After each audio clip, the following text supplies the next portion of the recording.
ঝুলি খুলবে, মজার গল্প বলবে।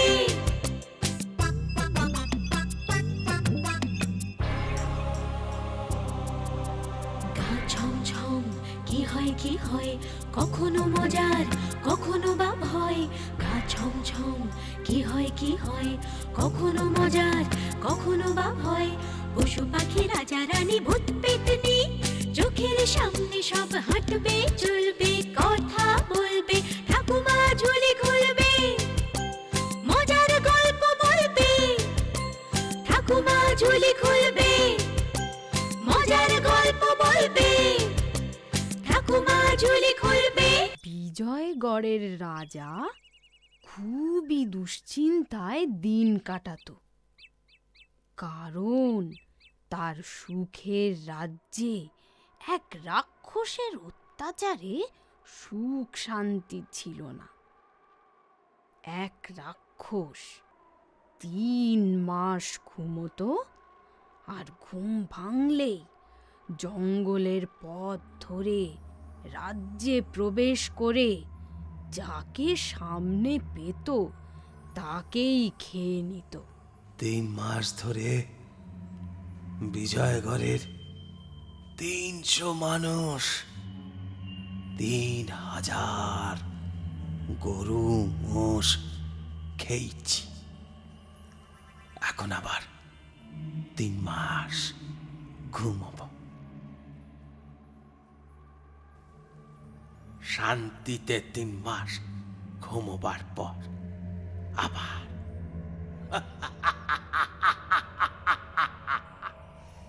আবার মানুষ খাবো। খাবো খাবো খাবো, একদিন রাজাকেও খাবো।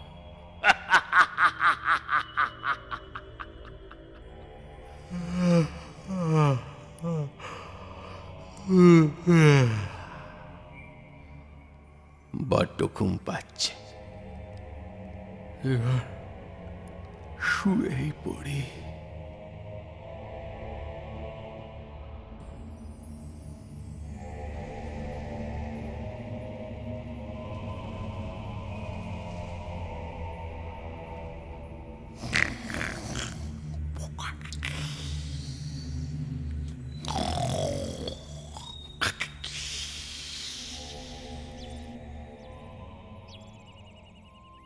এই শুনতে পাচ্ছিস?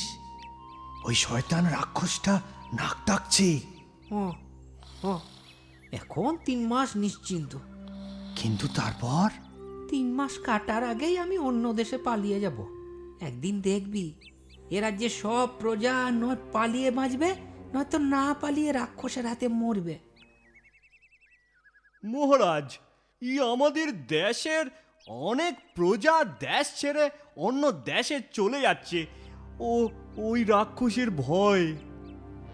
জানি দূত, এ এক অদ্ভুত সংকট। আমি রাজা হয়েও প্রজাদের রক্ষা করার কোনো পথ খুঁজে পাচ্ছি না। মন্ত্রী, কোনো উপায় খুঁজে পেলে? আগে না মহারাজ, সৈন্য সামন্ত ভয়ে একেবারে কুকুরে রয়েছে। সেনাপতি তার অক্ষমতার দায় মাথায় নিয়ে পদত্যাগ করতে প্রস্তুত, কিন্তু কিন্তু এগুলো তো কোনো উপায় নয় মহারাজ। এক কাজ করো, রাজ্যে ঘোষণা করে দাও, ওই রাক্ষসকে মেরে যে ব্যক্তি আমার রাজ্যের প্রজাদের রক্ষা করতে পারবে তার সাথে আমি আমার একমাত্র মেয়ে রূপমতির বিয়ে দেব। যথা আজ্ঞা মহারাজ। শোনো শোনো শোনো, রাক্ষস এখন গভীর ঘুমে, সময় 3 মাস। ঘুম ভাঙলে করবে আবার সবার সর্বনাশ। এ দেশে যদি থাকো তেমন কোন বীর, শোনো তাকে জানাই, রাক্ষস মেরে হতে পারো আমাদের রাজার হাতে ঘোরা গেল তার মশা বলে কত জল। রাজ্যের সৈন্য সেনাপতি যেখানে পারল না রাক্ষস মারতে, কে মারবে বল? হ্যাঁ, এগুলো আর কিছুই নয়। ওই ওই রাজা দেখাচ্ছেন আমি প্রজাদের জন্য কত ভাবছি। ঠিক বলছিস। আপনারা কিন্তু ঠিক বলছেন না। এই তুমি কে পুচকে ছোড়া? ঠিক ভুলে তুমি কি বোঝো? হ্যাঁ, আমার নাম অজয়। শক্তিতে ওই রাক্ষস মারা যাবে না সে কথা আমিও মানি, কিন্তু কৌশলে যে কোনো শক্তিকে পরাস্ত করা যেতেই পারে। তা বাপু, অতই যখন জানো, নিজেই একবার চেষ্টা করে দেখো না। তাই করব, একবার চেষ্টা করে দেখব। যদি রাক্ষস মেরে দেশের প্রজাদের বাঁচাতে পারি। আমি ভীম দেশের নাগরিক, লোকমুখে শুনে আজই এই রাজ্যে এসেছি। তা রাজপ্রাসাদ কোন দিকে বলতে পারেন? হ্যাঁ তা পারি। ওই পথ ধরে ওইটা ওদিকে, আর জমালয় মানে রাক্ষসের বাস সেই দিকে। ধন্যবাদ, আপনাদের ধন্যবাদ।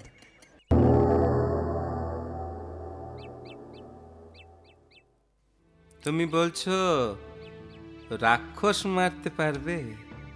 আগে হ্যাঁ মহারাজ। কিন্তু তোমার অস্ত্র কই? মহারাজ, আমার অস্ত্র আমার বুদ্ধি। বুদ্ধি?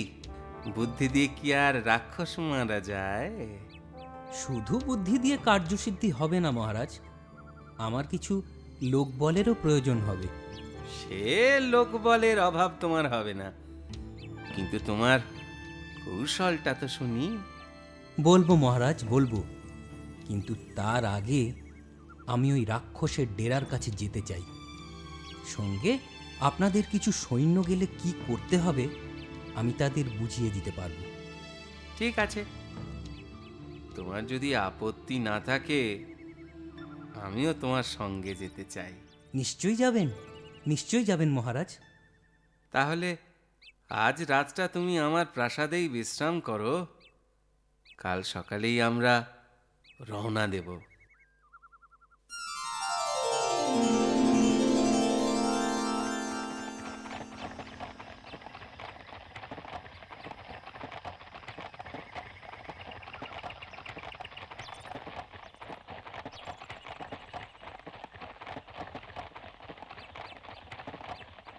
ব্যাস ব্যাস, আর এগোনো ঠিক হবে না। কিন্তু মহারাজ, রাক্ষস তো এখন ঘুমিয়ে আছে। ঘুম ভাঙতে এখনো 2 মাসেরও বেশি সময় বাকি। তা হোক, তা হোক, আমরা তার অনেক কাছে চলে এসেছি। ওই ওই রাক্ষসের নাক ডাকার আওয়াজ স্পষ্ট কানে ভেসে আসছে। তাহলে মহারাজ, ওই 2 পাহাড়ের মাঝে সংকীর্ণ পথটাই আমি আমার কাজে ব্যবহার করতে চাই। কিছু সৈনিক তাঁবু খাটিয়ে আমার সাথে এখানে থেকে যাক। ওই পথটা জুড়ে বিশাল গর্ত খনন করতে হবে। পাহাড়ি পথ, খুঁড়তে সময় লাগবে। সে তো বুঝলাম। তারপর? আমার পর ভরসা রাখুন মহারাজ, সময় মতো সবই জানাবো। তোমার কথা মতোই কাজ হবে অজয়। এখন তুমি আমার আর আমার রাজ্যের শেষ ভরসা।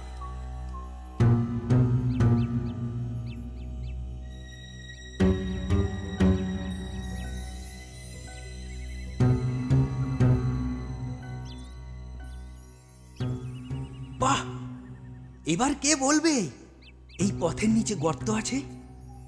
এবার এবার মহারাজ, আমার পরের কাজ আপনাকে জানাই।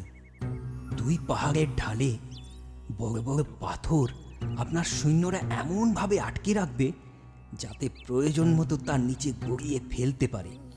উত্তম, মানে ওই পাথর গড়িয়ে এসে এই গর্তেই পড়বে, তাই তো? ঠিক, এবার সেই মতো ব্যবস্থা হোক। 2 দিন পরেই আমি যাব ওই রাক্ষসের ঘুম ভাঙাতে। না না না না, এ ভুল করো না যুবক। কাঁচা ঘুম ভাঙলে রাক্ষস আরো রেগে ভয়ঙ্কর হয়ে উঠবে। কাঁচা ঘুম ভাঙলে রাক্ষস যে রেগে যাবে তা ঠিক, আর আমিও সেটাই চাই। মানে? রাগলে বুদ্ধি লোপ পায়, হিতাহিত জ্ঞান থাকে না, আর সেই মত্ত অবস্থায় সে যখন ওই পথে ছুটে আসবে, আমার ফাঁদে সে পা দেবেই, আর তা হলেই আমার কার্যসিদ্ধি হবে। আমার সাথে চাই শুধু একটা তেজি ঘোড়া আর একটা তলোয়ার। তোমার যা যা প্রয়োজন সবই তুমি পাবে। আমি তোমাকে বিজয়ী দেখতে চাই অজয়। আমায় আমায় আশীর্বাদ করুন মহারাজ। এই যে খুব তো নাক ডাকিয়ে ঘুমোচ্ছ পাজি রাক্ষস, এবার তোমার শেষ ঘুমের সময় এগিয়ে এসেছে। যা বাবা, কি ঘুম রে বাবা! আরো জোরে খোঁচা মারি দেখি এবার।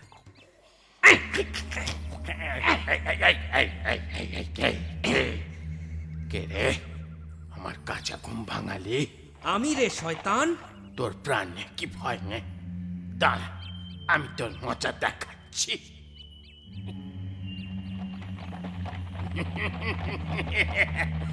পালিয়ে বাঁচবি ভেবেছিস? অত ছাড়া বেয়াদব, তুই আমার হাতে মরবি। আরে ধরতে পারলে তবে না। কই ধরো দেখি আমায়, ধরো ধরো। এইবার তোকে হাতের নাগালে পাবো। পালাবি কোথায়?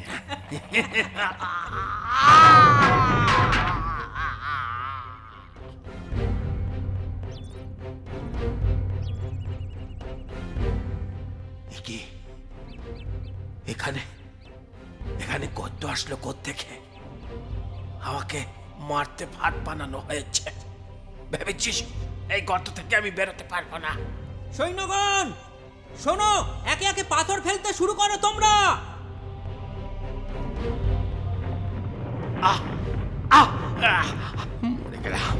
মরে গেলাম দাদা, বাঁচাও দাদা। শুনে রাখ বদমাস, আমি মরে গেলাম আমার দু মাথাওয়ালা দাদা তোকে ছাড়বে না। খবর পেলে ছুটে আসবে।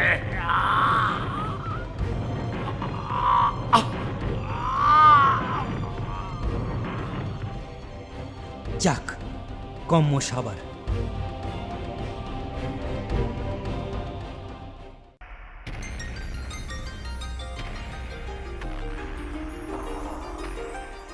আমি খুব খুশি হয়েছি অজয়, তুমি তোমার কথা রেখেছ। এবার আমি আমার কথা রাখতে চাই রূপমতির সাথে তোমার বিবাহ দিয়ে। কিন্তু এখন সেই সময় নয় মহারাজ। কেন? ওই রাক্ষসের দাদা দুই মাথাওয়ালা রাক্ষস সব জানতে পেরে নিশ্চয়ই আমার খোঁজে থাকবে। তাই আমার জীবন সংশয় নিয়ে আমি এ বিবাহ করতে চাই না। এতে রাজকন্যা রূপমতির জীবনে দুর্দিন নেমে আসতে পারে মহারাজ। তাহলে আমি চাই এই দুই মাথাওয়ালা রাক্ষসকে মারার পর তবেই আমি এ বিবাহ করব। সেই রাক্ষস আমার খোঁজে আসার আগে আমি তার কাছে পৌঁছতে চাই। সে থাকে কোথায়? মহারাজ, খোঁজ নিয়ে জেনেছি সে থাকে পশ্চিম পাহাড়ের এক প্রাসাদে। আমি কিছু সৈন্য আর অতি দাহ্য তেল নিয়ে সেখানে যাব ঠিক করেছি। কবে? আগামীকালই মহারাজ। সেনাপতি, তোমরা এখানেই থাকো। আমি কথায় ভুলিয়ে রাক্ষসটাকে প্রাসাদের ভেতরেই আটকে দেব। ততক্ষণে তোমরা এই অতি দাহ্য তেলের পিপে থেকে প্রাসাদের চারপাশে তেল ছড়িয়ে দিও। যথাজ্ঞা।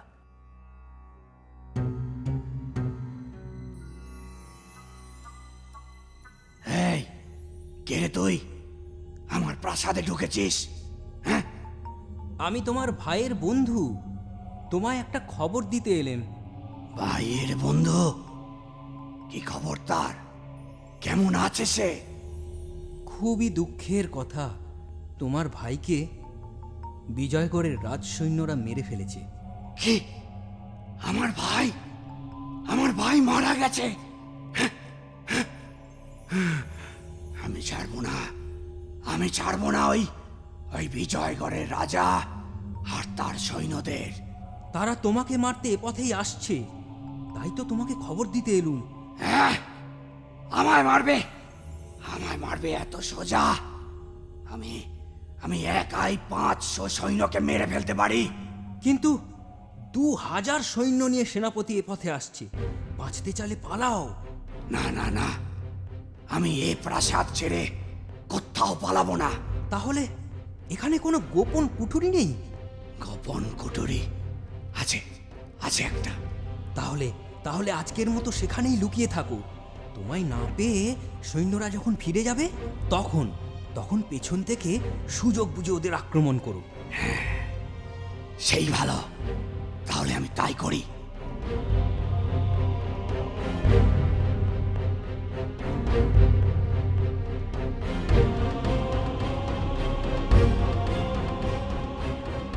সেনাপতি, তোমাদের কাজ কি শেষ? আগে হ্যাঁ, প্রাসাদের চারদিকের দেওয়ালেই তেল ছড়িয়ে দেওয়া হয়েছে। তাহলে চলো আমরা নিরাপদ দূরত্বে যাই।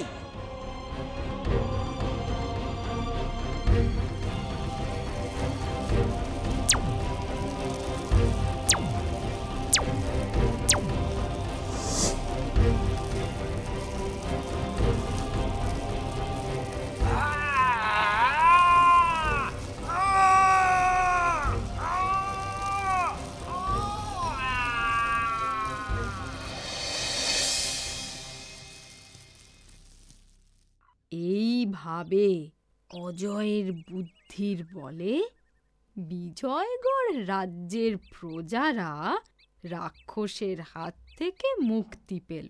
রাজা খুশি হয়ে তার একমাত্র কন্যা রূপমতির সঙ্গে অজয়ের বিয়ে দেন। সারা রাজ্য আনন্দ উল্লাসে ভরে ওঠে।